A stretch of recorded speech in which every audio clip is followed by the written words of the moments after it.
Hello friends, welcome back to cinema secrets. இன்னைக்கு இந்த வீடியோவில் மறுபடியும் வழக்கம் போல ஒரு இன்ட்ரெஸ்டிங்கான மேட்டர் எடுத்துட்டு வந்திருக்க நண்பர்களே. அது என்ன மேட்டர் அப்படின்னு கேட்டிங்கன்னா, இதுக்கு முன்னாடி நம்ம சேனலில் ஏகப்பட்ட தமிழ் நடிகர்களை பற்றி நம்ம சொல்லியிருந்தோம். அந்த நடிகர்கள்லாம் தமிழ் சினிமாவில் எந்த லெவலுக்கு கெளிச்சுக்கிட்டு இருக்கிறாங்க. ஸோ அவங்கெல்லாம் தமிழ்நாட்டை சேர்ந்த தமிழ் நடிகர்களே கிடையாது அப்படின்ற மாதிரி ஒரு 2 வீடியோ போட்டிருக்கேன். அந்த வீடியோ பார்த்த பல நண்பர்கள் நம்ம கிட்ட கேட்கறது என்னன்னா, நான் தமிழ் ஆக்டர்ஸை பற்றி நீங்கள் நிறைய பேசிட்டீங்க, தமிழ் சினிமாவில் இருக்கக்கூடிய அந்த பச்சை தமிழ் நடிகர்களை பற்றி எதுவுமே பேச மாட்டீங்களே அப்படின்னு நம்ம நண்பர்கள் எல்லாம் கேட்டுக்கிட்டனால இன்னைக்கு அந்த டாபிக் உள்ள வந்திருக்க நண்பர்களே. அதாவது இன்னைக்கு நான் சொல்ல போறது வெறும் தமிழ் சினிமாவை சேர்ந்த உண்மையான பச்சை தமிழ் நடிகர்களை பற்றி மட்டும் பேச போறது கிடையாது. அந்த தமிழ் நடிகர்கள் தமிழ் சினிமாவில் கெளிக்கிறதுக்கு எவ்வளோ கஷ்டப்பட்டுங்கிறாங்க, அவங்களோட கஷ்டத்தையும் சேர்த்து பேசுவோமே. எதனாலன்னு பார்த்தீங்கன்னா, தமிழ் சினிமாவோட ரியாலிட்டி என்ன தெரியுங்களா? இங்க இருக்கிற தமிழ் நடிகர்கள் பெருசா கெளிக்கிறதே கிடையாது. அதுதான் தமிழ் சினிமாவின் ஒரு அரசியல்னு சொல்லுவேன். பேர் மட்டும் தான் தமிழ் சினிமா, ஆனா உள்ள தமிழனுக்கு எந்த வாய்ப்பும் கிடைக்கிறது கிடையாது. அப்படியே கிடைச்சாலும் அடிச்சு புடுங்கிறது. இது தமிழ் நடிகர்களுக்கு நடக்கும் ஒரு அவலம் அப்படின்ற மாதிரி நம்ம சொல்லலாமே தவிர, இதையும் தாண்டி இன்னொரு கேடுகட்ட விஷயமா நடக்குது. என்னன்னா, தமிழ் சினிமால தமிழ் நடிகர்கள் ஜெயிக்காததுக்கு காரணம் தமிழ் நடிகர்களே அப்படின்னு சொன்னா உங்களுக்கு எவ்வளவு ஆச்சரியமா இருக்கும். என்னப்பா சொல்றீங்க அப்படின்ற மாதிரி நீங்க என்ன கேட்பீங்க. இந்த வீடியோ ஃபுல்லா பாருங்க. இந்த வீடியோல நான் சொல்ல போற நடிகர்கள் அவங்க தமிழ் சினிமால ஆரம்பத்துல என்னதான் ஒரு நல்ல என்ட்ரியில வந்தாலும் போக போக அவங்களுக்கு தமிழ் சினிமாவில் வாய்ப்பு கிடைப்பதில்லை. அதுக்கு காரணம் தமிழ் நடிகர்கள் தான் அப்படின்றத சொல்லும் போது உங்களுக்கே கொஞ்சம் புரிதல் ஏற்படும் நண்பர்களே. அதனால இதுக்கு மேல இந்த இன்ட்ரடக்ஷனை வளவலன்னு வளர்க்க வேணாம். நான் சொல்ல ஒரு நடிகர்களோட வரலாறு பேச பேச உங்களுக்கே புரிஞ்சு போயிடும். ஓகே இந்த நடிகர் இந்த அளவுக்கு கெளிக்காதது காரணம் அந்த நடிகர் தானா அப்படின்றத நீங்க புரிஞ்சுப்பீங்க. ஸோ இது தமிழ் சினிமாவில் நடக்கக்கூடிய அவலம் அப்படின்னு சொல்லிட்டு இந்த வீடியோவில் போவோம். ஸோ இப்போ இந்த வீடியோவில் பார்க்கலாம் வாங்க, யாரெல்லாம் தமிழ் சினிமாவில் இருக்கக்கூடிய பச்சை தமிழ் நடிகர்கள் பெரிய பெரிய வாய்ப்பு கிடைக்கிறதுக்கு இன்னமும் போராடிக்கிட்டு இருக்கிறாங்க அப்படின்றத பத்தி தெளிவா பேசுமா நண்பர்களே. இப்போ இந்த லிஸ்ட்ல முதலாவதா சொல்ல போற நடிகர் தான் நடிகர் ஆரி அர்ஜுனன் அவர்கள். இவரோட பேரை சொன்ன உடனே எல்லாரும் என்ன சொல்லுவீங்க, இந்த ஆள் வாயினாலதான்ப்பா இந்த ஆள் உருப்படவே இல்லை, எங்க மைக்கு கிடைச்சாலும் ஏதாவது ஒன்று வளரிடுறான், சர்ச்சையா ஏதாவது ஒன்று பேசிடுறான், ரொம்ப பேசுறான் அந்த ஆள், ரொம்ப திமிர் பிடிச்சவன் அப்படின்ற மாதிரி நம்ம சொல்லி இந்த ஆளை ஒதுக்கிடுவோம். காரணம் என்னன்னு பாத்தீங்கன்னா, பொதுவாகவே தமிழர்களுக்கு இருக்கக்கூடிய குணம், அவங்க அதிகமா பேசுவாங்க, ரொம்ப உற்சாகமாகவும் ரொம்ப உணர்ச்சி பூர்வமாகவும் பேசுவாங்களா. இதை ஜால்ரா தட்டியே வாழ்க்கையை ஓட்டணும்னு நினைக்கிற ஒரு சில பேருக்கு பிடிக்காது. ஏன்னா அவங்க ஜால்ரா தட்டியே வணக்கசாமி வாங்கசாமி அப்படின்னு இந்த சொம்பு தூக்கியே வாழ்க்கையை ஓட்டுவானுங்கல்ல. இவங்களுக்கு அதிகமா பேசுறவங்களையும் நேர்மையா பேசுறவங்களை கண்டா ரொம்ப ஓவரா நடிக்கிறான் அப்படின்ற மாதிரி தான் யோசிக்க தோணும். இதுதான் நிதர்சனமான உண்மை நண்பர்களே. இதை நீங்க புரிஞ்சுக்கோங்க. இது ஒரு உளவியல் அப்படின்றத எல்லாருமே புரிஞ்சுக்கணும். இப்போ ஆரி அர்ஜுனாவை பத்தி பேசுவோம். திண்டுக்கல் மாவட்டத்தில் பழனியில பிறந்து அதுக்கப்புறம் கொஞ்சமா நடிப்பு மேல ஒரு ஆசை ஏற்பட்டு இவர் என்ன பண்ணியிருக்காருன்னு பாத்தீங்கன்னா, நம்ம நடிப்பு கத்துக்கணும், தமிழ் சினிமா உள்ள நம்ம நடிக்கணும்னா ப்ராப்பரா ட்ரைனிங் எடுத்துட்டு போனாங்க. சும்மா 10ல் 11 இந்த சொம்பு தூக்கிலாம் வாய்ப்பு வாங்குறதெல்லாம் நம்மளுக்கு பிடிக்காது அப்படின்னு முடிவு பண்ண ஆரி அர்ஜுனா அவர்கள் என்ன பண்ணாருன்னு பாத்தீங்கன்னா, ஏகப்பட்ட தியேட்டர் குரூப்ல சேர்ந்து ப்ராப்பரா நடிப்பு கத்துக்கிட்டு ஏகப்பட்ட தியேட்டர் பிளேஸ் எல்லாம் அவர் பண்ணி நல்ல ட்ரெயின் ஆன ஒரு நடிகர் அப்படின்னு நம்ம சொல்லலாம். உதாரணத்துக்கு கூத்துப்பட்டறை அப்படின்ற ஒரு தியேட்டரை பத்தி நம்மளுக்கு தெரிஞ்சிருக்கும் இல்லையா. இந்த கூத்துப்பட்டறையில கூட கொஞ்ச நாள் போய் அவர் ட்ரைனிங் ஆயிருக்கிறாரு. இந்த மாதிரி அவரோட திறமையை நல்லா வளர்த்ததுக்கு அப்புறம் அவர் ஒரு சில படங்கள்ல சின்ன கதாபாத்திரங்கள் பண்ணாலும் அவர் முதல்ல லீடா பண்ணது ரெட்டை சுழி அப்படின்ற ஒரு படம் தாங்க. இந்த படம் எந்த அளவுக்கு ரீச் ஆச்சு அப்படின்றத பத்தி நம்ம இப்ப பேச முடியாது, ஏன்னா பெருசா ரீச் ஆகல அப்படின்றதுதான் நிதர்சனமான உண்மை. ஆனா இந்த படத்துல ஆரி அர்ஜுனா அவர்களுக்கு கிடைச்ச ஒரு மிகப்பெரிய வாய்ப்பு என்ன தெரியுங்களா? தமிழ் சினிமாவை சேர்ந்த 2 லெஜெண்டரி டைரக்டர்ஸான பாலச்சந்தர் மற்றும் பாரதி ராஜா கூட சேர்ந்து நடித்த ஒரே தமிழ் நடிகர் இவர் மட்டும் தாங்க இந்த படத்துல. இப்படிப்பட்ட வாய்ப்பு கிடைச்சோம். இந்த படம் சரியா போகாத காரணத்தினால ஆரி அர்ஜுனா யாருன்றது பல பேருக்கு தெரியாமே போச்சு. ஆனா இவர் கத்துக்கிட்ட மொத்த வித்தையும் இறக்கின படம் எது அப்படின்னு பாத்தீங்கன்னா, 2014 வருஷம் ரிலீஸ் ஆன நெடுஞ்சாலை அப்படின்ற ஒரு படம் தாங்க. ஏன்னா இந்த படத்துல மனுஷன் கரெக்டா ஒரு லாரி டிரைவர் மாதிரி ரொம்ப அழகா நடிச்சிருப்பாரு. அது இவருக்கு பெரிய பேர் வாங்கி கொடுத்தது. ஆரி அர்ஜுனா யார் அப்படின்றத தமிழ் சினிமாக்கு எல்லாருக்கும் காமிச்சுது. இதுக்கப்புறம் பாத்தீங்கன்னா இவருக்கு பெரிய பட வாய்ப்புகள்லாம் பெருசா கிடைக்காமையே போச்சுங்க. ஆனா இந்த படத்துக்கு அப்புறம் இவருக்கு கிடைச்சிருக்கணும். ஆனா ஏன் கிடைக்கல அப்படின்றதுதான் ஒரு பெரிய கேள்விக்குறி. சிம்பிளா சொல்லணும்னா, சினிமாக்குள்ள நடக்கிற ஒரு பாலிடிக்ஸ் அப்படின்னு நான் சொல்லுவேன். என்னதான் இந்த படத்துக்காக நல்லா உழைச்சி வித்தியாசமான கெட்டப்பெல்லாம் போட்டு இந்த படம் ஒரு வெற்றி படமா அமைஞ்சு ஆரி அர்ஜுனா யாருன்னு தமிழ் சினிமாவுக்கு வெளில தெரிஞ்சதுக்கு அப்புறம் கூட இவருக்கு அடுத்தடுத்த பட வாய்ப்புகள் பெருசா கிடைக்கவே இல்லை. அப்படியே கிடைச்சாலும் மற்ற ஹீரோக்கள் கழிச்சு கட்டின அந்த குப்பை உப்மா படம் தான் இவருக்கு கிடைக்க ஆரம்பிச்சது. வேற வழி இல்ல, தமிழ் சினிமால சர்வை ஆகணும்னா அந்த படங்களையும் எடுத்து நடிக்கணும் அப்படின்ற ஒரு கட்டாயத்துல மற்ற ஹீரோ மாதிரி இவரும் தள்ளப்பட்டார். அந்த மாதிரி படங்கள் ஓடாதுன்னு தெரிஞ்சோம் அந்த படத்துல போய் நடிச்சாரு. காசுக்காக, வேற என்னங்க பண்றது, நல்ல வாய்ப்பு கிடைக்கிற வரையும் சினிமால இருக்கணும்ல அப்படின்ற ஒரு தலையெழுத்து தான் எல்லா நடிகர்களுக்கும்.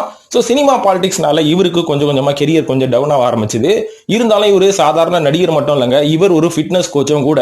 ஏன்னா சசிகுமார், ஜீவா, சேரன் இந்த மாதிரி பல நடிகர்களுக்கு இவர் ஃபிட்னஸ் கோச்சாவும் இருந்திருக்கிறாரு. இதையும் தாண்டி சினிமால தான் நம்ம வந்து பெருசா ஒன்றும் கிழிக்க முடியல, நம்ம வெளில போயிட்டு சில சாதனைகளை பண்ணுவோம், அதன் மூலியமாக நம்மளுக்கு ஒரு பப்ளிசிட்டி கிடைச்சா மறுபடியும் சினிமால வந்து ஒரு நல்ல கதையில நம்ம என்ட்ரி கொடுக்கலாமே அப்படின்ற ஒரு ஆர்வத்துல நிறைய நல்ல நல்ல விஷயங்களும் அவர் பண்ணாரு. உதாரணத்துக்கு 15 ஏக்கர்ல கிட்டத்தட்ட ஒரு 2000 பார்ட்டிசிபென்ட்ஸை வச்சு 30,000 விதைகளை வந்து நட்டாரு. நல்ல விஷயம் இல்ல? அப்துல் கலாம் அவர்கள் விவேக் கிட்ட அந்த சொன்ன விஷயத்தை இவர் சீரியஸா எடுத்துக்கிட்டு பண்ணியிருக்காரு. 2007 வருஷம் நம்ம தமிழகத்தில் சென்னையில் ஜல்லிக்கட்டு ப்ரொடெஸ்ட் நடக்கும்போது இவரும் அதுல பார்ட்டிசிபேட் பண்ணாரு. இவ்வளவு ஏங்க, பிக் பாஸ் 4ல அவருக்கு வாய்ப்பு கிடைச்ச உடனே அவரோட நேர்மையை பார்த்து கிட்டத்தட்ட ஒரு 2 கோடி மக்கள் அவருக்கு ஓட்டு போட்டு அந்த பிக் பாஸ் 4ல டைட்டில் வின்னராகவும் ஆனாரு.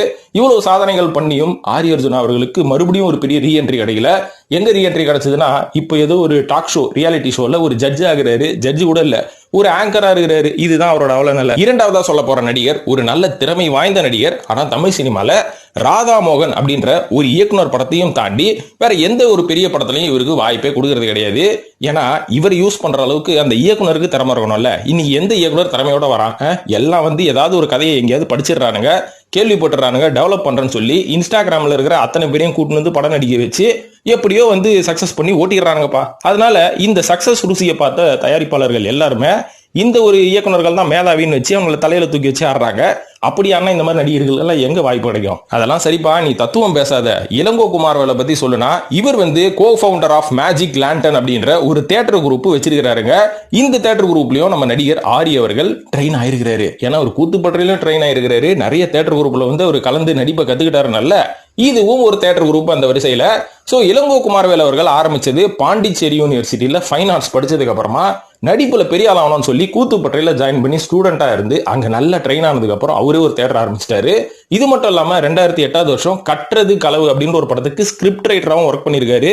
ஏகப்பட்ட தியேட்டர் பிளேஸ்ல நடிக்கவும் செஞ்சிருக்காரு, இயக்கவும் செஞ்சிருக்காரு. இவ்வளவு திறமை இது அவருக்கு. இருந்தாலும் தமிழ் சினிமால பல இயக்குனர்கள் இவருக்கு சரியான வாய்ப்பு கொடுக்கறதும் கிடையாது, இவரும் அதை கண்டுக்கிறது கிடையாதையோ. நீ கொடுக்கலன்னா எனக்கு தியேட்டர் பிளே இருக்குது, எனக்கு நடிக்கணும் அப்படின்ற என்னோட தாகத்தை நான் தியேட்டர்ல தீர்த்துக்கிறேன், என்ன யூஸ் பண்றது யூஸ் பண்ணாதது உன்னோட இஷ்டம். யூஸ் பண்ணா பல ரசிகர்களுக்கு நான் வந்து நல்லா நடிப்பை கொடுத்து தமிழ் சினிமாவை கொஞ்சம் உயர்த்து விடுவேன், இல்லைன்னா போ டப் ஆக்டர்களை வச்சு நீயே பணம் எடுத்துக்கோ அப்படின்ற மாதிரி ஒரு கெத்தாக வாழ்ந்து கொண்டிருக்கிறார். இருந்தாலும் இவரோட திறமையை பார்த்து வாய்ப்பு கொடுத்த 2 இயக்குனர்கள் தமிழ் சினிமால ராதா மோகன் மற்றும் நாசர் தான். தொடர்ந்து அவங்களோட படங்கள்ல இவருக்கு சின்ன சின்ன வாய்ப்பு கொடுப்பாங்க. பாத்தீங்களா தமிழ் சினிமாவோட நிலைமை எந்த லெவல்ல இருக்குதுன்னு. இப்ப மூன்றாவதா சொல்ல போறது நடிகர் பரத் ஸ்ரீனிவாசன் அவர்கள். பரத் அவர்களோட ஆரம்பத்துல அவரோட கெரியரை பாத்தீங்கன்னா இன்னைக்கு அவர் இருக்க வேண்டிய இடமே வேற நண்பர்களே. ஏன்னா கிட்டத்தட்ட ஒரு 2003 இருந்து அவரோட கெரியர் பாத்தீங்கன்னா நிறைய நல்ல நல்ல படங்கள்ல பரத் அவர்கள் இருப்பாரு.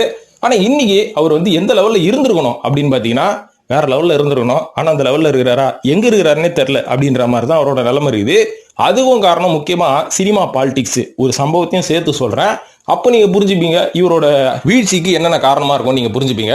சரி, ஓகே. இதை பத்தி பேசுறதுக்கு முன்னாடி பரத் அவர்களை பத்தி நம்ம பேசுவோமே. திருச்சியில பிறந்து வளர்ந்த பையன் 11 வயசுலயே ஒரு ட்ரெயின்டு டான்சர் ஆகி நிறைய டான்ஸ் ஷோல எல்லாம் பார்ட்டிசிபேட் பண்ணி அவரோட நடன திறமையை பெருசா வளர்த்துக்கிட்ட ஒரு ஆளு. அது மட்டும் இல்லாம ஸ்கூல்ல எல்லாம் ஃபுட்பால் பிளேயரும் கூட அவர் ஒரு தமிழ் பையங்க, அவ்வளவுதான். அது மட்டும் இல்லாம சின்ன வயசுல இருந்தே பழகின ஒரு மலையாள பொண்ணு, அவரோட மலையாள ஃப்ரெண்டை வந்து ஜெஸ்லின்றவங்களை பெருசாகி கல்யாணம் பண்ணி இனி செட்டில் ஆயிட்டாரு. பாருங்க, மற்ற நடிகர்கள் மாதிரி கூட படிக்கிறன்ற பாருங்க, கூட நடிகையிலே கல்யாணம் பண்ணி வீட்டுல திட்டு வாங்கிக்கின்னு அப்பா அம்மா விட்டு ஓடி போகாம நேர்மையா சின்ன வயசுல இருந்தே பார்த்து பழகின ஒரு பொண்ணை வந்து பெரிய ஹீரோ ஆனதுக்கு அப்புறம் கூட கல்யாணம் பண்ணிக்கிறாரு. பாருங்க, இந்த நேர்மை எங்க இருக்கிறோம்? பரத்துக்கிட்டு இருக்குது.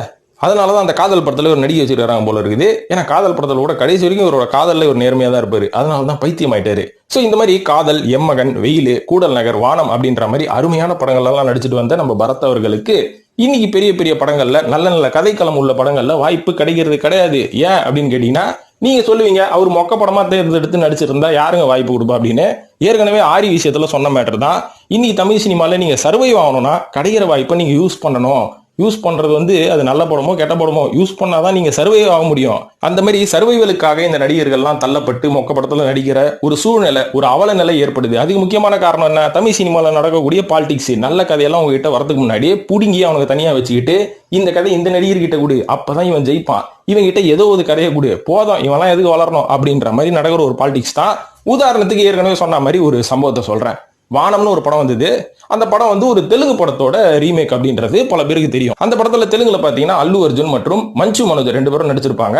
அந்த படத்தோட கிளைமாக்ஸ் நீங்க பார்த்தா உங்களுக்கு தெரியும். கிளைமாக்ஸ்ல 2 பேருமே செத்துருவாங்க. ஆனா தமிழ்ல பாத்தீங்கன்னா சிம்பு மட்டும் தான் சாவாரு, பரத் அவர்கள் உயிரோட தான் இருப்பாரு. சோ இந்த ஒரு இம்பாக்ட் வந்து தெலுங்குல 2 ஹீரோக்களுக்கும் ஒரு பெரிய இம்பாக்ட கிரியேட் பண்ணி 2 பேருக்கும் வந்து ஒரு பெரிய ரசிகர் பட்டாலும் அந்த படத்துக்கு அப்புறம் வந்தது அப்படின்ற மாதிரி சொல்றாங்க. ஆனா தமிழ்ல அப்படி நடந்துடக்கூடாது. நடந்தா அந்த ஒரு ஹீரோக்கு மட்டும் தான் நடக்கணும். நம்ம விரல்லயே வந்து சூப்பர் ஸ்டார் மாதிரி ஸ்டைல் பண்ணுவாரு, அவருக்கு மட்டும் தான் வந்து பெரிய ஃபேன் பேஸ் இந்த படத்தின் மூலியமாக கிரியேட் ஆகணும்னு சொல்லி படத்தோட கிளைமாக்ஸே மாத்தி விட்டாரா அந்த நடிகர். அதனால பரத் அவர்கள் உயிரோட இருப்பாரு, அந்த நடிகர் செத்து போயிடுவாரு. பெருசா இம்பாக்ட் கிரியேட் ஆகும்னு நினைச்சாரு, ஒரு மண்ணாங்கட்டியும் கிரியேட் ஆகல. படத்துல பாட்டு மட்டும் தான் இட்டு படத்தை வந்து பெருசா யாரும் கவனிக்கல. ஏன்னா தெலுங்குலயே அந்த படத்தை பல பேர் பார்த்துட்டாங்க, தமிழ்ல என்னத்த பாக்குறது அப்படின்ற மாதிரி தான் இருந்தது. ஸோ பரத் அவர்களையும் இந்த மாதிரி இது ஒரு சின்ன உதாரணம் தான். இந்த மாதிரி பல படங்களில் இருந்து அவர் நிராகரிக்கப்பட்டார். அவரோட திறமை டான்ஸ் திறமை இருந்தும் கூட அவர் வந்து பெருசா இன்னைக்கு தமிழ் சினிமால மிகப்பெரிய ஹீரோ வர வேண்டியவர் அப்படியே ஓட்டிட்டு இருக்கிறாருப்பா காலத்தை. 4வதா நடிகர் ஷாம் அவர்களை பத்தி சொல்லலாமா? ஏப்பா இந்த ஆள் ஒரு மைதா மாவி, இவன் என்ன நடிப்பு திறமை இருக்குது அப்படின்ற மாதிரி நீங்க ஷாமை பத்தி சொன்னீங்கன்னா, ஷாம் அவர்கள் நடித்த 6 மெழுகுவர்த்திகள் அப்படின்ற ஒரு படத்தை நீங்க எல்லாருமே பார்க்கணும். ஏன்னா இந்த வயசுலயும் இவ்வளவு எக்ஸ்பீரியன்ஸான ஒரு நடிகரா ஆனதுக்கு அப்புறம் கூட அப்பேற்பட்ட ரிஸ்கி ஃபுல்லான ஒரு கதையை எடுத்து நடிக்கிறது அப்படின்றது பெரிய பெரிய ஹீரோக்கள் கூட அந்த ரிஸ்க் எடுக்க மாட்டாங்க. ஆனா ஷாம் அவர்கள் எடுத்து பண்ணாரு அப்படின்றது ஒரு பெரிய பாராட்டக்கூடிய ஒரு விஷயம் தான். ஸோ ஷாம் அவர்களை பத்தி சொல்லணும்னு பாத்தீங்கன்னா, ஆரம்பத்துல அவர் ஒரு மதுரை பையன், மதுரையில் பிறந்து வளர்ந்து பெங்களூர்ல போய் மாடலிங் ட்ரை பண்ணிட்டு இருக்கும் போதுதான் அவருக்கு தமிழ் சினிமாவில் நடிகரும்னு ஒரு ஆர்வம் வந்து கிட்டத்தட்ட 4 வருஷமா தமிழ் சினிமாவில் நடிக்கிறதுக்கு ட்ரை பண்ணிருக்காரு. வேற எந்த சினிமாலையும் நடிக்கல. பெங்களூர்ல இருந்தாலும் கன்னடத்துல நடிக்கணும்லாம் ஆசைப்படல, தமிழ்ல தான் நடிக்கணும்னு ஆசைப்பட்டு. அப்போ அவர் கூட மாடல் கோஆர்டினேட்டரா இருந்த பிஜுன்றவர் இவரோட போட்டோஸ் எடுத்துட்டு போயிட்டு சினிமாட்டோகிராஃபர் ஜீவா கிட்ட காமிச்சோன்னே, ஜீவா என்ன சொல்லியிருக்காரு, நான் ஒரு படம் இப்போ எடுக்க போறேன் 12B அப்படின்னு. இந்த படத்துக்கு ஒரு நல்ல புதுமுக ஹீரோவை தேடிட்டு இருக்கேன், இந்த பையன் கரெக்டா இருப்பான்னு சொல்லி ஷாம் அவர்களை செலக்ட் பண்ணிருக்காரு. சோ ஜீவா அவர்களோட தைரியத்தையும் நம்ம பாராட்டணும். ஏன்னா தமிழ் சினிமால பழந்தின்னு கொட்ட போட்டவங்க எல்லாருமே தன்னோட கண்டென்ட் மேல ரொம்ப ஸ்ட்ராங்கா இருப்பாங்க. சோ அந்த மாதிரி கண்டென்ட்ல ஸ்ட்ராங்கா இருக்கிற ஒரு இயக்குனர் தான் ஜீவா அவர்கள். அதனாலதான் அவரோட படத்துல பல புதுமுகங்களை அவர் வந்து அறிமுகப்படுத்திட்டு இருப்பாரு. Like Vasanth, like Balachander, like Bharathi Raja அப்படின்னு நம்ம சொல்லலாம். இன்னைக்கு இருக்கிற ஏதாவது இயக்குனர் அந்த மாதிரி ரிஸ்க் எடுப்பானா? எடுக்கவே மாட்டான். ஏன்னா ஸ்டார் வேல்யூ ரொம்ப முக்கியம் அப்படின்னு பெருந்தன்மையா சொல்லிட்டு ஓடி போடுவானுங்க கண்டென்ட் இல்லாதனால. சோ இந்த மாதிரி ஒரு திறமையான இயக்குனர் மூலமா அறிமுகமானவர் தான் ஷாம் அவர்கள். இருந்தாலும் 12Bல வந்து இவருக்கு ஒரு பேர் கிடைச்சதே தவிர படம் வந்து கமர்ஷியலி சக்சஸ் கிடையாது. சோ இருந்தாலும் இந்த படத்துக்கு அப்புறமா இந்த படம் ரிலீஸுக்கு முன்னாடியே ஷாம் அவர்களுக்கு ஏகப்பட்ட படங்கள் வந்து வாய்ப்பு கிடைக்க ஆரம்பிச்சிருச்சா. இது மட்டும் இல்லைங்க, பார்த்தாலே பரவசம் அப்படின்ற ஒரு படத்துல மாதவன் நடிச்சிருப்பாருல, அந்த கேரக்டர்ல இவர் தான் நடிச்சிருக்க வேண்டியது. கடைசியில் அந்த வாய்ப்பு கை நழுவி போய்விட்டது அப்படின்ற மாதிரி சொல்றாங்க. இவ்வளவு ஏங்க, இவர் வந்து ஒரு முஸ்லீம் நடிகர் அப்படின்னு தெரியாம ஒரு பெரிய பத்திரிகை ஆரம்பத்துல இவரை பாராட்டி நிறைய நியூஸ் எல்லாம் போட்டுட்டு இருந்தாங்க. இவர் ஒரு முஸ்லீமை தெரிஞ்ச உடனே இவரை பத்தி போடுறதே விட்டாங்க. என்ன மாதிரி பாலிடிக்ஸ் எல்லாம் நடக்குது பாத்தீங்களா? சோ இதெல்லாம் நிறைய நடக்குது. இதெல்லாம் ஒண்ணு நான் சொல்றேன். இது மட்டும் இல்லாம ஆயுத எழுத்துல சித்தார்த்தோட கேரக்டர் இவர் தான் பண்ண வேண்டியது. ஆனா கடைசியில இதுவும் கைவிட்டு போய்விட்டது. சித்தார்த்து தான் நடிக்க வேண்டிய அவல நிலை எல்லாருமே பார்த்தோம். சோ இதையும் தாண்டி இயற்கைன்னு ஒரு படம் நடிச்சாரு, ரொம்ப அருமையான படம். என்னதான் வந்து அது அருமையான படமா இருந்தாலும், அது நேஷனல் அவார்டு வாங்கின படமா இருந்தாலும் கமர்ஷியலி அது சக்சஸ் ஆகல. ஏன்னா லேட்டா ரிலீஸ் ஆனனால. சோ இவருக்கு துரதிருஷ்டமும் நிறைய இருக்குது. அதே மாதிரி இவரை கொஞ்சம் அமுகவும் ஆரம்பிச்சிட்டாங்க, பாக்குறதுக்கு நல்லா இருக்கிறான், மாதவன் மாதிரி இருக்கிறான் அப்படின்ற மாதிரிலாம் 12B ரிலீஸ் ஆகும்போது சொல்லிட்டு இருந்தாங்க. அதனால மாதவனே பயந்துட்டு போறேன் என்னமோ. அதனால தான் பார்த்தாலே பரவசம், அதுக்கப்புறம் சித்தார்த்து நடிச்ச ஆயுத எழுத்து, இந்த வாய்ப்பெல்லாம் கை விட்டு போக ஆரம்பிச்சிருச்சு போல இருக்குது. சோ அதான் ஆரம்பத்துல சொன்னல, தமிழனே கீழே தள்ளி விடுவானே, மாதவனும் ஒரு தமிழ்காரன் தான், இவரும் தமிழ்காரன் தான். நடந்திருக்கலாம், அவ்வளவுதான். நடந்திருக்கும் நான் சொல்ல விரும்பல, நடந்திருக்கலாம். ஆனா ஷாமோட கேரியர்ல ஃபர்ஸ்ட் சக்சஸ் படம் எது தெரியுமா? 12Bன்னு கேட்டீங்கன்னா இல்ல, உள்ளம் கேட்டுமே தான் ஃபர்ஸ்ட் சக்சஸ். இதுக்கப்புறம் பாத்தீங்கன்னா ஒரு பெரிய லெவல்ல வளருவார்னு பார்த்தா ஜீவா இவர் அறிமுகப்படுத்தின இயக்குனர் இறந்துட்டாரு. அதுக்கப்புறம் இவரோட கெரியரும் டீப்பாக ஆரம்பிச்சிருச்சு. பாத்தீங்கன்னா முன்னாடியே சொன்னல, சர்வே ஆகணும்ல, அதுக்கு ஏதாவது கிடைக்கிற வாய்ப்பு நடிக்கணும்ல, அப்பதானே நம்மள மக்கள் ஞாபகம் வச்சிருப்பாங்கன்னு சொல்லி சின்ன சின்ன கதாபாத்திரம், villain role, comedy role, Telugu படத்துல வந்து வில்லன், இந்த மாதிரிலாம் நடிச்சு இன்னி வரைக்கும் சர்வை ஆகிட்டு இருக்காரே தவிர அவருக்கான ஒரு நல்ல சேலஞ்சிங்கான ரோல் 6 மெழுகுவர்த்திக்கு அப்புறமா எதுவுமே வரல. ஏன்னா அதுதான் சினிமா பாலிடிக்ஸ் நண்பர்களே. இப்போ 5வதா சொல்ல போற இன்னொரு சூப்பரான நடிகர் யாருன்னு பாத்தீங்கன்னா நடிகர் பசுபதி அவர்கள். அவர் வந்து அவருக்கு இருக்கிற திறமைக்கு நீ தமிழ் சினிமால பெரிய ரகுவரன் மாதிரி ஆயிருக்கணும், அவரு பிரகாஷ்ராஜ் மாதிரி ஆயிருக்கணும். ஆனா பாவம் அவரும் கொஞ்சம் கஷ்டப்பட்டு தான் இருக்கிறாரு. அவர் பேசின ஒரு வீடியோ நான் இந்த வீடியோல அப்படியே பேசிட்டு இருக்கும் போதே ஷேர் பண்றேன் பாருங்க. அந்த காலகட்டத்திலேயே அன்றைய கணித்தார் சூர்யா அப்படின்ற மாதிரி அன்றைய கணித்தார் தமிழ் சினிமால எந்தெந்த மாதிரியான சேலஞ்சிங் எல்லாம் இருக்கு அப்படின்னு அவருக்கு மண்டையில முடி இருக்கிறப்போ ஒரு வீடியோல பேசியிருக்கிறாரு. அந்த வீடியோ நான் ஷேர் பண்றேன் பாருங்க. இப்ப பாத்தீங்கன்னா 1984 வருஷம் கூத்துப்பட்டறையில ஜாயின் பண்ண மனுஷன் 1997 வரைக்கும் கூத்துப்பட்டறையில ஒரு ஸ்டூடெண்டா இருந்து அதுக்கப்புறம் சீனியர் ஸ்டூடெண்டா மாறி டீச்சரா கூட மாறி இருக்காரு. இவர் வந்து நடிகர் நாசர் அவர்களுக்கு ரொம்ப க்ளோஸ் ஃப்ரெண்ட் அப்படின்றனால நாசர் அவர்கள் இவரை முதல்ல கமலஹாசன் கிட்ட அறிமுகப்படுத்திருக்காரு. மருதநாயகம் படத்துல வில்லன் கதாபாத்திரம் பண்றதுக்கு அந்த வில்லன் ரோலுக்கும் ஃபர்ஸ்ட் செலக்ட் ஆயிருக்காரு. ஆனா படம் எதிர்பாராத விதமா பெருசா துவங்கவில்லை, ஆரம்பிக்கவே இல்லை. இதுக்கப்புறம் நாசர் என்ன பண்ணிருக்காருன்னு பாத்தீங்கன்னா, ஓகே போது அந்த படம் போனா போது விடு, நம்ம மாயன் ஒரு படம் ஆரம்பிக்கிறேன், அந்த படத்துல நீ வில்லனா பண்ணு அப்படின்னு சொல்லி மாயன் படத்துல அறிமுகப்படுத்திருக்காரு. அதுக்கப்புறம் நாசர் அவர்கள் இவருக்கு நிறைய படங்கள்ல வாய்ப்பு வாங்கி கொடுத்திருக்காரு. இவரோட திறமையை பார்த்து தொடர்ந்து பல இயக்குநர்கள் வந்து இவருக்கு வாய்ப்பு கொடுக்க ஆரம்பிச்சிருக்காங்க. இவர் நிறைய நல்ல நல்ல படங்கள்ல இவரோட கேரக்டர் தனியா பேசும். விருமாண்டி, தூளு, சுல்லான், மதுரை, அதுக்கப்புறம் மஜா படத்துல காமெடி கேரக்டர் பண்ணிருப்பாரு. ராமன் தேடிய சீதையில அப்படியே சென்டிமெண்டா கண்ணு தெரியாத மாதிரி நடிச்சிருப்பாரு. ஸோ இதெல்லாம் ஒரு சேலஞ்சிங்கான கேரக்டருங்க. ஏன்னா இன்னைக்கு தமிழ் சினிமாவில் ஒரு நடிகர் வில்லனா ஃபிக்ஸ் ஆயிட்டாங்கன்னா வில்லனாவே தான் நடிப்பாங்க. ஆனா இவரு பன்முக திறமை வாய்ந்த நடிகர் அப்படின்றனால எப்பேற்பட்ட கேரக்டர் கொடுத்தாலும் நடிப்பாரு. கடைசியை சார்பட்டா பரம்பரையில பின்னி எடுத்துட்டு பாருங்க, இன்னி வரையும் நம்ம பேசப்படும் அந்த மாதிரி கதாபாத்திரம்லாம் அப்படின்னு நம்ம சொல்லலாம். ஆனா இதுல ஒரு துரதிருஷ்டவசமான விஷயம் என்ன தெரியுமா? பொன்னியின் செல்வன் அப்படின்ற ஒரு தேட்டர் பிள்ளையில ஆதித்ய கரிகாலன் வேஷம் இவர் போட்டிருக்காரு. ஆனா பொன்னியின் செல்வன் பாகம் 1, 2 இந்த 2 படத்துலயும் வந்து இவருக்கு எந்த கேரக்டருமே கொடுக்கல. இதுதான் தமிழ் சினிமாவோட அவ்வளவு நிலை. கொடுத்துருக்கலாம்ல, ஏதாவது ஒரு சின்ன கேரக்டர், சிப்பாய் கேரக்டராச்சும் கொடுத்துருக்கலாம். கண்டுக்க கூட அந்த மனுஷனை. ஸோ அந்த மாதிரி சினிமா பாலிடிக்ஸ் ஏகப்படுறது நடக்குது நண்பர்களே. இவரும் ஒரு தமிழர் தான், அவ்வளவுதான் சொல்லிக்கிறேன். நார்த் மெட்ராஸ்ல பிறந்த ஒரு தமிழர் தான். ஸோ இந்த மாதிரி பல திறமை கொண்ட பல தமிழ் நடிகர்கள் நம்ம பெருசா லிஸ்ட் போட்டுக்கிட்டே போகலாம். உதாரணத்துக்கு மன்சூர் அலிகான், அவரோட வாயாலே அவர் கெடுவாரு, அது வேற விஷயம். அதுக்கப்புறம் இந்த கல்லூரி அக்கீல் இருக்காரு பாத்தீங்களா, இவரும் ஒரு தமிழர் தான். கல்லூரிக்கு அப்புறமா டப்பா படங்களை சூஸ் பண்ணி அவரும் பெரிய லெவல்ல கெளியில. அதுக்கப்புறம் OAK சுந்தர், அவர் தொடர்ந்து மெயின் வில்லனா நடிச்சா கூட பரவாயில்ல, சின்ன சின்ன வில்லா கதாபாத்திரம் பண்ணிட்டு இருக்காரு. முனிஷ்காந்த், இந்த மாதிரி நம்ம லிஸ்ட் அடிக்கிட்டே போலாம். கிட்டத்தட்ட ஒரு 20-30 தமிழ் சினிமாவை தேர்ந்த உண்மையான பச்சை தமிழ் நடிகர்கள் இன்னும் வந்து பெருசா எளிக்காம தான் சுத்திட்டு இருக்காங்க. ஸோ இது தமிழ் சினிமாவோட அவல நிலை. இது வந்து மாறுமா மாறாதா அப்படின்றத பத்தி நம்மளால இப்ப கெஸ் பண்ணவே முடியாது. அது மாறணும்னா இன்னும் ரொம்ப காலம் எடுக்கும். அதுக்கு வந்து இன்னைக்கே வந்து நம்ம தமிழ் இயக்குநர்களுக்கும் தமிழ் நடிகர்களுக்கும் ஒரு புரிதல் ஏற்பட்டால் மட்டும்தான் இதெல்லாம் நடக்குமே தவிர, அது வரைக்கும் நம்மளும் இந்த தமிழ் சினிமாவில் மொக்கப்படத்தை நடிச்சு இன்ஸ்டாகிராம் மற்றும் சோசியல் மீடியா மூலயமா பெரிய லெவலில் பப்ளிசிட்டி பண்ணி நம்மளை வந்து தேட்டருக்கு வர வச்சு இது நல்ல படம் தான் நம்மளை நம்ப வைக்கிற அந்த நடிகர்கள் இருக்கிற வரைக்கும் இந்த அவல நிலை தொடர்ந்து கொண்டே தான் இருக்கும். காலப்போக்கில் நல்ல படம்னா எது, மொக்க படம்னா எதுன்னு கூட தெரியாத அளவுக்கு நம்மளை மங்குனி ஆக்கி விடுவானுங்கள். அதுக்கப்புறம் நம்ம மலையாள படம் தான் சிறந்த படம் அப்படின்னு சொல்லி மலையாள படத்தை தலையில தூக்கி வச்சு ஆடுவோம். தப்பு இல்லை, நிறைய நல்ல படங்கள் வருது. ஆனா மலையாளத்துல வர மொக்க படத்தையும் நம்ம தலையில தூக்கி வச்சு ஆடுறோம் அப்படின்றது தான் நம்மளோட முட்டாள்தனம் அப்படின்னு நான் சொல்லுவேன். இதனாலப்பா நீ இப்படி பேசுற, ஃபாஃபாவோட ஒரு சிறந்த நடிகர் இருக்காரு அப்படின்னு கேட்டீங்கன்னா, ஃபாஃபாவே தூக்கி சாப்பிட்ற அப்பன் நடிகர்லாம் தமிழ் சினிமால இருந்தாங்க, இருந்துகிட்டே தான் இருக்கிறாங்க. வாய்ப்பு கிடைக்காம சுத்துறாங்க, அவ்வளவுதான். அங்க மலையாளத்துல நல்ல நடிப்பு திறமை இருப்பவர்களுக்கு வாய்ப்பு கிடைக்குது அப்படின்றதையும் தாண்டி மக்கள் மத்தியில அங்கீகாரம் கிடைக்குது.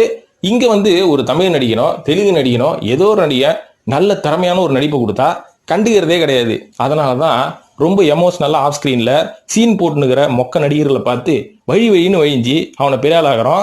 இன்னைக்கு கவின் அவர்கள் 5 கோடி ரூபா சம்பளம் கேட்கறாராம். செம்ம காமெடியா இல்ல? ஸோ ஓகே நண்பர்களே, இது இப்படிதான் தொடரும் நம்ம மாறுற வரைக்கும் இப்படின்னு சொல்லிட்டு இந்த வீடியோ முடிச்சுக்கிறேன். இந்த வீடியோ பார்த்தது ரொம்ப நன்றி. இது பற்றி உங்களோட கருத்துக்களை கமெண்ட்ல போட்டு வழக்கம் போல சினிமா சீக்ரெட்ஸையும் சப்ஸ்கிரைப் பண்ணிட்டு ஃபாலோ பண்ணுங்க நண்பர்களே. நன்றி, வணக்கம்.